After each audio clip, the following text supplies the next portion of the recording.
ԱՄՆ-ն հայտարարել է նոր դարաշրջանի սկիզբ ԱՊՀ անդամ երկրների հետ հարաբերություններում խոստանալով Կենտրոնական Ասիայի պետություններին ավելի մեծ ուշադրություն, քան երբևէ։ Այդ մասին են վկայում ամերիկյան վարչակազմի ներկայացուցիչների խոսքերը 5 երկրների՝ Ուզբեկստանի, Ղազախստանի, Ղրղызստանի, Տաջիկստանի եւ Թուրքմենստանի պատվիրակությունների մասնակցությամբ կայացած հանդիպման ընթացքում ամերիկացի քաղաքական գործիչների ելույթները հրապարակվել են ԱՄՆ պետդեպարտամենտի կայքում։ ԱՄՆ նախագահի հատուկ ներկայացուցիչը հարավային եւ կենտրոնական Ասիայի հարցերով Սերջիո Գորը հայտարարել է, որ այժմ կենտրոնական Ասիայի երկրներն ունեն ուղիղ կապ Սպիտակ տան հետ։ Դուք ստանալու եք այն ուշադրությունը, որին իրապես արժանի եք, ընդգծել է նա։ Իր հերթին ԱՄՆ պետքարտուղար Մարկո Ռուբիոն ներկապուլը կոչել է նոր դարաշրջան ԱՄՆ-ի եւ կենտրոնական Ասիայի պետությունների հարաբերություններում։ Նրա խոսքով ներկայումս Միացյալ Նահանգների շահերը համընկնում են միջինասիական գործընկերների շահերի հետ, ուստի անհրաժեշտ է խորացնել հարաբերությունները։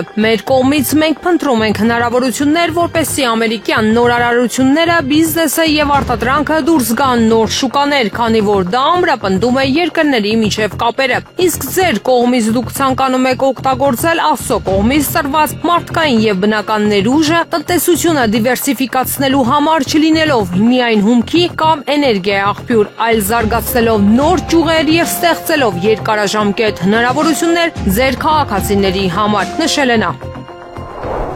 Ներկայացուցիչների պալատի նախկին նախագահ Նենսի Փելոսին հայտարարել է, որ լքում է ԱՄՆ կոնգրեսը։ Հայտնում է The Washington Post-ը, ինչպես գրում է պարբերականը, նա ավարտում է գրեթե 40 տարի տևած իր քաղաքական գործունեությունը, որն աննախադեպ է կոնգրեսի պատմության մեջ։ Ես այլևս չեմ առաջադրվելու կոնգրեսում, շնորհակալությամբ լցված սրտով ես սպասում եմ իմ աշխատանքի վերջին տարուն։ Որպես ձեր ներկայացուցիչ, հայտարարել է նա։ Փելոսին դարձել է առաջին խոսնակը, որը զբաղեցրել է այդ պաշտոնը մի քանի ժամկետ շարունակ, սկսած 1950-ականներից։ 2007 թվականին նա դարձավ ԱՄՆ պատմության մեջ առաջին կինը, ով զբաղեցրել է ներկայացուցիչների պալատի խոսնակի պաշտոնը։ Կոնգրեսում իր գործունեության տարիներին Փելոսին եղել է ամերիկյան քաղաքականության ամենաազդեցիկ գործիչներից մեկը։ Նա ակտիվ մասնակցություն է ունեցել կարևոր օրենքների ընդունմանն ու քաղաքական օրակարգի ձևավորմանը։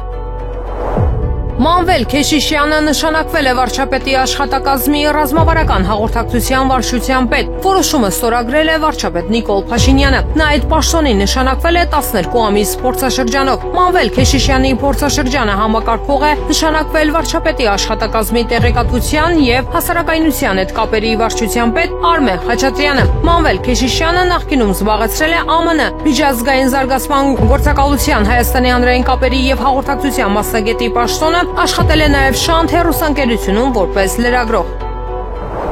ԱՄՆ նախագահ Դոնալդ Թրամփը 5+1 հանդիպման ժամանակ իր ելույթում հիշատակել է Թրամփի ուղին Trip, ինչպես ես այն ժամանակ ասացի, այս պատմական համաձայնագիրը ներառում է Թրամփի երթուղու կառուցումը։ Սա իսկապես հրաշալի բան է, այն անվանակոչվել է իմ պատվին եւ ես դա շատ եմ գնահատում։ Սա իսկապես մեծ իրադարձություն է։ Այս երթուղին կառուցվում է հիմա, անցնելով աշխարհի ամենակարևոր վայրերից մեկով, այդ թվում տնտեսապես ամենակարևորներից մեկով, որը կբարձրացնի առևտրային գործունեությունը Կասպից ծովի մյուս կողմում եւ կօգնի կենտրոնական Ասիայի տարածաշրջանի երկրներին։ Ես լավատես եմ եւ հավատում եմ, որ այսօր այստեղ գտնվող յուրաքանչյուր երկիր կշահի խաղաղությունից, եթե օգտվի այս համաձայնագրով բացված հնարավորությունից, հայտարարել է Թրամփը։ Կոմիտասի պողոտայում գործող KFC-ում բռնկված հրդեհից հետո ընկերությունը հանդես է եկել հայտարարությամբ։ Շնորհակալ ենք ձեր հոգատարության եւ արձագանքների համար, տեղեկացնում ենք, որ ոչ մի աշխատակից, ոչ մի հյուր, ոչ մի անձ չի տուժել հրդեհից։ Ի պատասխան հասարակության շրջանում տարածվող նյութերի եւ անհանգստությունների պաշտոնապես հայտարարում ենք, որ KFC ռեստորանային ցանցը շարունակում է իր բնականոն աշխատանքը, իսկ ձեր սիրելի Կոմիտաս 60/2 KFC մասնաճյուղը արտաքին հարդարման աշխատանքները ավարտելուց հետո մոտորերս կվերաբացվի։ Ռեստորանի ներքին հարդարումը հրդեհից չի տուժել։ Մինսկը մերժել է Վիլնյուսի խնդրանքը թույլ տալ Բելարուսում մնացած լիտվական բեռնատարներին մուտք գործել Լիտվա։ Այս մասին հաղորդել է BNS գործակալությունը, հղում անելով Լիտվայի ՆԳ նախարարի խորհրդական Մինդաուգաս Բայարունասին։ Խոսքը վերաբերում է միայն այն հնարավորությանը, որ լիտվական բեռնատարները կարողանային վերադառնալ տուն Շալչինինգայի շրջանային անցակետով, սակայն Մինսկը մերժել է, ասվում է հայտարարության մեջ։ Հիշեցնենք, որ հոկտեմբերի 29-ին Լիտվան մեկ ամսով փակել էր ավտոմայրուղային սահմանը Բելարուսի հետ Լիտվա մուտքի ժամանակ ակտիվացված մետեոռադիո լաբորատորիաների պատճառով, որոնցով ծխախոտն ապօրինաբար ներմուծվում էր երկրում, ինչը վտանգում էր քաղաքացիական ավիացիայի անվտանգությունը եւ հանգեցնում օդանավակայանների պարբերաբար փակմանը։ Պատասխանաբար Բելարուսը հոկտեմբերի 31-ից արգելեց Լիտվայի եւ Լեհաստանի գրանցված բեռնատարների ու տրակտորների երթևեկությունը։ Արդյունքում Բելարուսի անցակետում մնացել են մոտ 5000 լիտվական բեռնատար։ Հունգարիայի վարչապետ Վիկտոր Օրբանը ենթադրում է, որ Բուդապեշտը կարող է ընդունել Ռուսաստանի եւ ԱՄՆ-ի խաղաղ հանդիպումը եւ անհրաժեշտության դեպքում պատրաստ է հեռախոսազրույց ունենալ Ռուսաստանի նախագահ Վլադիմիր Պուտինի հետ։ Օրբանը պատասխանել է հունգարական լրագրողների հարցերին իր ինքնաթիռում, որը ուղևորվում էր Վաշինգտոն։ Նրան մասնավորապես հարցրել են, երբ է վերջին անգամ հեռախոսազրույց ունեցել Պուտինի հետ։ Վարչապետը պատասխանել է, որ դա եղել է հոկտեմբերի 17-ին, այն հայտարարությունից հետո, որ հնարավոր է հանդիպում կազմակերպվի Բուդապեշտում։ Այնուհետև այդ անհրաժեշտությունը չի առաջացել, բայց եթե պետք լինի, իհարկե հեռախոսազրույց կունենամ, ընդգծել է վարչապետը։ Ռուս ռազմական փորձագետ Ալեքսեյ Ժիվովը հայտարարել է, որ Թուրքիային փոխանցված ռուսական S-400 հակաօդային պաշտպանության համակարգերը չեն առնչվում Ուկրաինայում ընթացող պատերազմին։ Նրա խոսքով այդ զինտեխնիկան Թուրքիային է վաճառվել դեռևս մինչև հատուկ ռազմական գործողության մեկնարկը Ռուսաստանի եւ Թուրքիայի ռազմական համագործակցության շրջանակում։ Այս համակարգերը մատակարարվել են դեռ այն ժամանակ, երբ հույս կար, որ Թուրքիան կանցնի ռուսական սպառազինության համակարգի։ Դրանք պարզապես մնացել են մարտական հերթապահության մեջ, նշել է Ժիվովը, հավելելով, որ Վաշինգտոնը այժմ ճնշում է Անկարային հրաժարվել ռուսական տեխնիկայից։ Նրա կարծիքով Թուրքիան փորձում է պահել անկախ քաղաքականություն, քանի որ ամերիկյան Պատրիոտ համակարգերը, որոնք դիտարկվում են որպես S-400-ի այլընտրանք, պատերազմի ընթացքում ցույց տվեցին ցածր արդյունավետություն։ Ավելի վաղ Բլումբերգը հայտնել էր, որ Թուրքիան չի պատրաստվում ամբողջությամբ հրաժարվել S-400-ից եւ քննարկում է ռուսական ու ամերիկյան համակարգերի համատեղ օգտագործման տարբերակը։ Բագրատ Սրբազանի եւ մյուսների գործով դատական նիստը դեռ չսկսված 15 րոպեով ընդվիճվեց, քանի որ պաշտպաններից մի քանիսը եւ հանրային մեղադրողները չէին ներկայացել։ Նիստը նախագահող դատավոր Կարեն Ֆարխոյանը հայտարարեց, որ նիստին ոչ բոլոր պաշտպաններն են ներկա, նաեւ հանրային մեղադրողները չկան։ Դատավարության մասնակիցները պատշաճ տեղեկացվել էին, որ դատական նիստը ժամը 15:39-ին է, դատարանը պահանջել էր բոլորը ճիշտ ժամին ներկա գտնվեն։ 15 րոպե նիստը կընդմիջվի, հայտարարել էր դատավորը։ Նախքան ընդմիջումը պաշտպանները ներկայացել էին դատարան։ Այնուհետև որոշում էր կայացվել, որ նիստը պետք է անցկացվի դռնփակ ռեժիմով։ Նոյեմբերի 6-ին Դոհայում ընթացող սոցիալական զարգացման երկրորդ համաշխարհային համաժողովի շրջանակներում Հայաստանի արտաքին գործերի նախարարի տեղակալ Վահան Կոստանյանը մասնակցել եւ ելույթով հանդես է եկել աղքատության հաղթահարման համար բնության վրա հիմնված լուծումների եւ ավանդական գիտելիքների ներգրավում քննարկում COP17-ին ընդառաջ խորագրով միջոցառմանը, որը կազմակերպվել էր Հայաստանի կողմից։ Այս մասին տեղեկանում ենք արտաքին գործերի նախարարությունից։ Միջոցառմանը ողջույնի խոսքով հանդես է եկել Հայաստանի նախագահ Վահագն Խաչատուրյանը, որպես միջոցառման հիմնական բանախոս ելույթ է ունեցել Հայաստանի աշխատանքի եւ սոցիալական հարցերի նախարար Արսեն Թորոսյանը։ Արտաքին գործերի նախարարի տեղակալ Վահան Կոստանյանն իր ելույթում նշել է, որ Հայաստանի տեսլականն է COP17-ը դարձնել իսկապես ներառական, մասնակցային եւ գործողություններին միտված համաժողով, որը կհամախմբի բոլոր շահագրգիռ կողմերին։ Վահան Կոստանյանն ընդգծել է, որ Հայաստանը պատրաստ է շարունակել համագործակցությունը բոլոր գործընկերների հետ եւ ուրախ կլինի ողջունել նրանց Երևանում COP17-ի շրջանակներում։ Ադրբեջանի տարածքով Հայաստան ներկրված ռուսական հացահատիկը կստուգվի սննդամթերքի անվտանգության տեսչական մարմնի կողմից։ Այս մասին ասել է ՍԱՏՄ իրազեկման խորհրդատվության եւ հանրության հետ տարվող աշխատանքների բաժնի պետ Անուշ Հարությունյանը։ Անկախ նրանից, որ տարածքով է գալիս, դա ԵԱՏՄ բեռ է նմուշառում կիրականացվի եւ կուղարկվի բուսասանիտարական փորձաքննության, ինչպես արվում է ՀՀ ներկրվող նմանատիպ այլ բեռների դեպքում, ասել է նա։ Անուշ Հարությունյանը նշել է նաեւ, որ բեռնափոխադրումը ԵԱՏՄ երկրների միջև է եւ սահմանային հսկողություն չի իրականացվում։ Բայց երբ հասնում է այն տեղը, որտեղ պետք է դատարկվի, այդտեղից մեր տեսուչները նմուշառում են իրականացնում եւ տալիս լաբորատոր փորձաքննության, եթե խնդիրներ լինեն, դրանց մասին կհրապարակվի, ասել է Անուշ Հարությունյանը։ Վրաստանում ժողովրդավարությունը պաշտպանելու համար անհրաժեշտ է մի քանի ընդդիմադիր կուսակցությունների արգելումը, քանի որ այդ քաղաքական ուժերը դեմ են վրացական պետականությանը եւ չեն ճանաչում գործող կառավարությունը։ Այս մասին լրագրողներին հայտարարել է Վրաստանի վարչապետ Իրակլի Կոբախիձեն։ Սա կարևոր հարց է մեր երկրի համար։ Դուք տեսնում եք, որ մեր երկիրը եւ նրա քաղաքական համակարգը պտտվում են շրջանագծով։ Կա հանցավոր խումբ, օտարերկրյա գործակալ, որը հետապնդում է երկիրը։ Սրանք իրենց բնույթով հակադեմոկրատական, հակասահմանադրական ուժեր են, որոնք միշտ ձգտում են տապալել երկրի սահմանադրական կարգը։ Նման պայմաններում, իհարկե, ժողովրդավարական համակարգը պետք է պաշտպանի իրեն, ասել է Կոբախիձեն։ Ավելի վաղ իշխող վրացական երազանք ժողովրդավարական Վրաստան կուսակցությունը հայց էր ներկայացրել երկրի սահմանադրական դատարան, պահանջելով արգելել նախկին նախագահ Միխեիլ Սաակաշվիլու Միացյալ ազգային շարժում կուսակցությունը, ինչպես նաև փոփոխությունների համար կոալիցիա եւ ուժեղ Վրաստան քաղաքական խմբերը։ ԱՄՆ հետաքննությունների դաշնային բյուրոն ձերբակալել է ԱՄՆ Միչիգան նահանգում Հելոուինի օրը աբեկչական հարձակում իրականացնելու պլանավորման մեջ կասկածվող երրորդ անձին։ X սոցիալական ցանցում հայտարարել է հետաքննությունների դաշնային բյուրոյի փոխտնօրեն Դեն Բոնջինոն։ Այսօր Դեթրոյթի հետաքննությունների դաշնային բյուրոյի գրասենյակը եւ գործընկերները ձերբակալել են երրորդ կասկածյանին, կապված անցյալ շաբաթ Միչիգանում կանխված ենթադրյալ աբեկչական հարձակման հետ։ Մեր հետաքննությունը ցույց է տալիս, որ այս անձը նյութական աջակցություն է ցուցաբերել հարձակման նախապատրաստման գործում, գրել է Բոնջինոն։ Անցյալ շաբաթ հետաքննությունների դաշնային բյուրոյի տնօրեն Քեշ Պատելը հայտարարեց ԱՄՆ Միչիգան նահանգում մի քանի անձանց ձերբակալության մասին, որոնք ենթադրաբար Հելոուինի ժամանակ աբեկչական հարձակում էին պլանավորում։ Գլխավոր դատախազ Պամելա Բոնդին ավելի ուշ հայտարարեց, որ հարձակումը ծրագրվել է Իսլամական պետությունը աբեկչական կազմակերպության կողմնակիցների կողմից։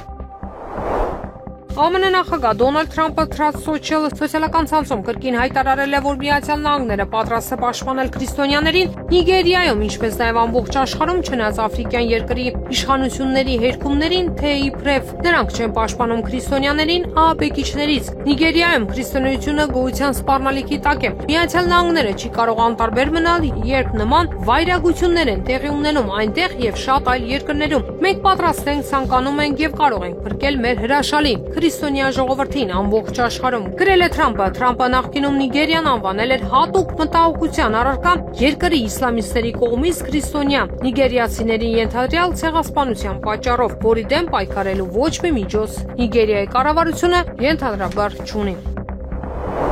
Բրիտանիայի արքայազն Հարի կինը Մեգան Մարքլը վերադարձել է Հոլիվուդում նկարանումներին, հաղորդում է The Sun թերթը, հղումանելով իր աղբյուրներին։ Մեգան Մարքլը վերադառնում է Հոլիվուդ դերասանական կարիերան ավարտելու մասին հայտարարելուց 8 տարի անց։ Ասվում է հայտարարության մեջ. հրատարակության տվյալներով Մեգան Մարքլը նկարահանվում է քույրը որպես ժողովուրդ ֆիլմում, որտեղ նկարահանվել են նաև դերասանուհիներ Լիլի Քոլինզը եւ Բրի Լարսոնը, ինչպես նաև դերասաններ Ջեք Հուեյդը եւ Հենրի Գոլդինգը։ Թերթի աղբյուրի խոսքով Մեգան Մարքլը շատ առաջարկներ ունի։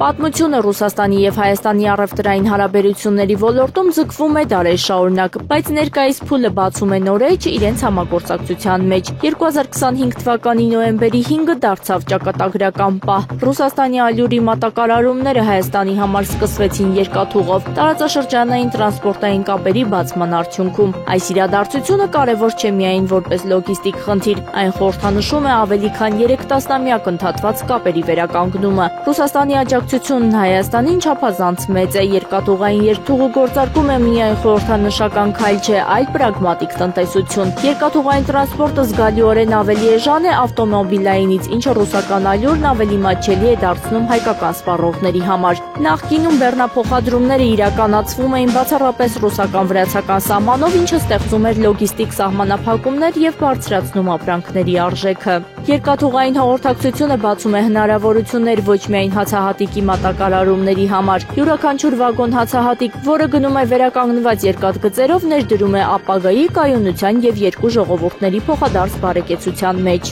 Ռուսական ալյուրի երկաթուղային երթուղու գործարկումը Հայաստանում պարզապես տնտեսական անհրաժեշտություն չէ։ Դա ցույց է տալիս, որ պատմական գործընկերները կարող են հաղթահարել իրենց բաժանող խոչընդոտները եւ գտնել փոխշահավետ համագործակցության ուղիներ։ Նոր երկաթուղային երթուղին ճանապարհ է, որով չի փոխադրվում միայն բեռը, այլ նաև վստահությունը վաղվա օրվա նկատմամբ, եւ այդ վստահությունը տարածաշրջանի համար անհրաժեշտ է այսօր առավել քան երբևէ։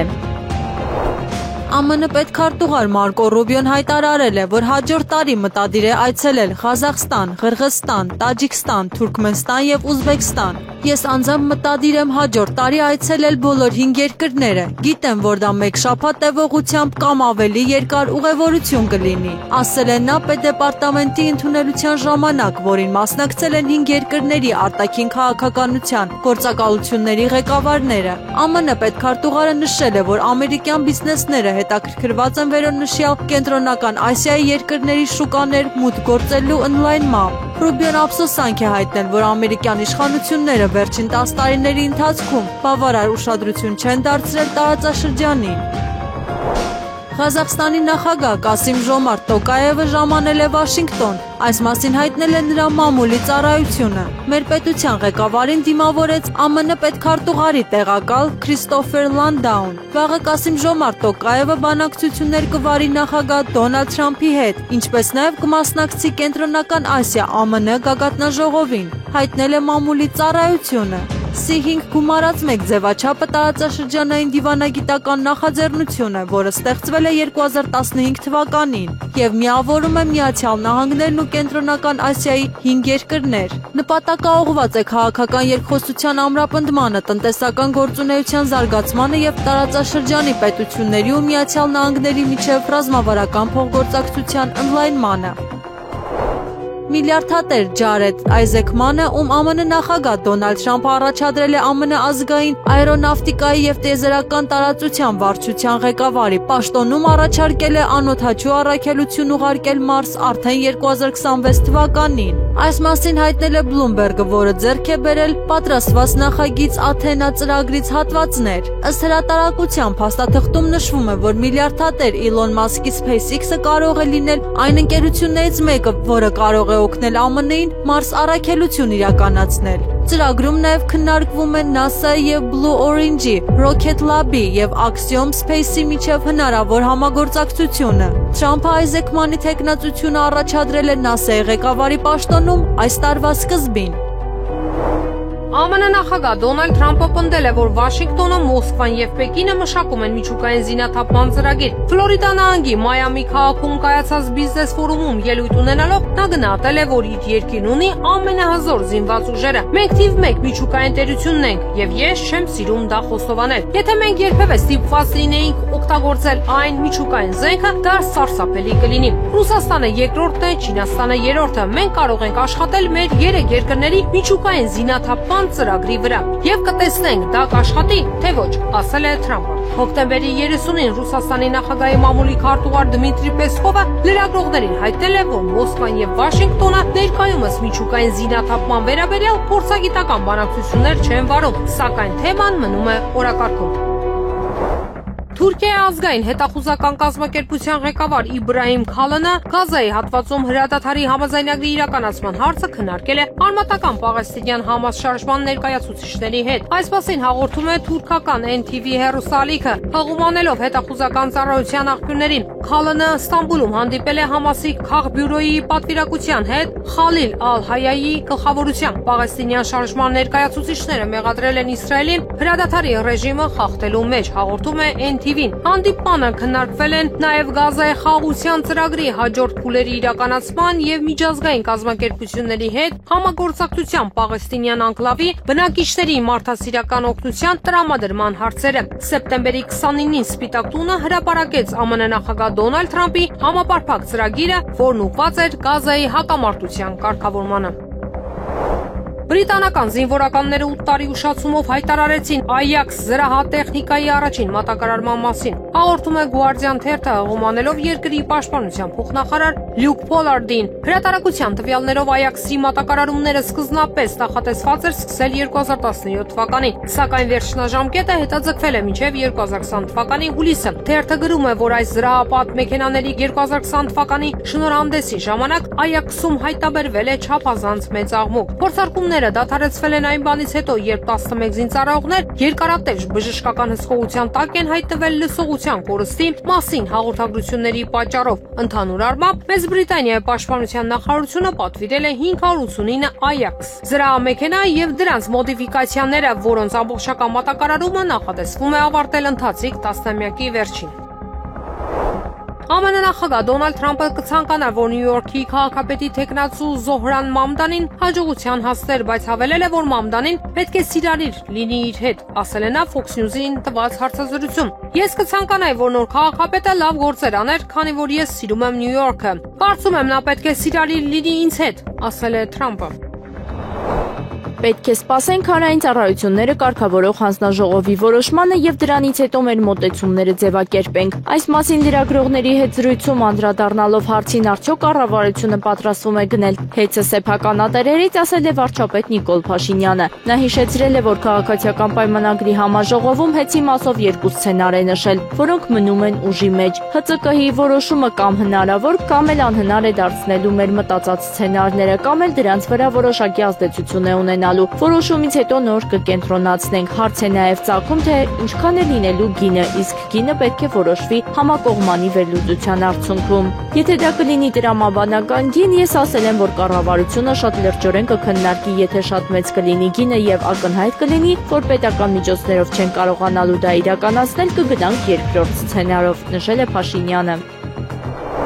Քաղբանտարյալների թվով Հայաստանն առաջատարներից է, ով փորձում է ընտրություններին մասնակցել, բռնում են։ Այս մասին այսօր դատախազության շենքի դիմաց բողոքի ակցիայի ժամանակ հայտարարել է քաղաքագետ Մայր Հայաստան կուսակցության վարչության անդամ Ստեփան Դանիելյանը։ Հիմա ընտրություններ են տեղի ունենում Էջմիածնում, բացառված չի, որ եթե ընդդիմադիր թեկնածու դառնա քաղաքապետ, ապա նրան նույնպես կձերբակալեն։ Գուցե այդտեն քրական գործեր են հարուցում, պատրաստում են, որ եթե